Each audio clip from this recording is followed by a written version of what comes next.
আজ আমি একটা বানাবো উল দিয়ে একটা দারুণ জিনিস। সো চলো লেটস গো। তো প্রথমেই বলে রেখি, এত সুন্দর জিনিসটা বানানোর জন্য আমাদের কিন্তু একটা বড় মোটা দাঁড়ওয়ালা চিরুনি নিয়ে নিতে হবে, যেমনটা আমি এখানে নিয়ে নিয়েছি। আর তারপরে উলটাকে কি করবে, উলটাকে তোমরা প্রথমে সামনে, তারপরে পেছনে, সামনে পেছনে এরকম করতে করতে পুরো উল বা চিরুনিটাকে ভরাট করে দিতে হবে, তাহলে কিন্তু জিনিসটা আরও সুন্দর হবে।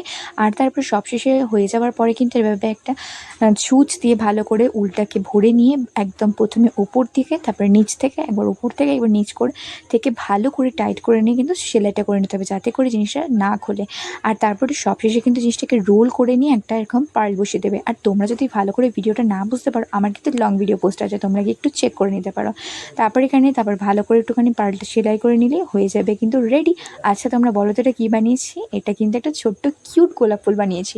দাঁড়াও আগের দিনকে কিন্তু আমি আরেকটা বানিয়েছি। আচ্ছা তোমরা এবার বলো তো তোমাদের এই দুটোর মধ্যে কোনটা বেশি ভালো লাগছে? আমার তো দুটোই ভালো লাগছে। ভিডিওটা ভালো লাগলে অবশ্যই কিন্তু সাবস্ক্রাইব করতে ভুলো না। So by.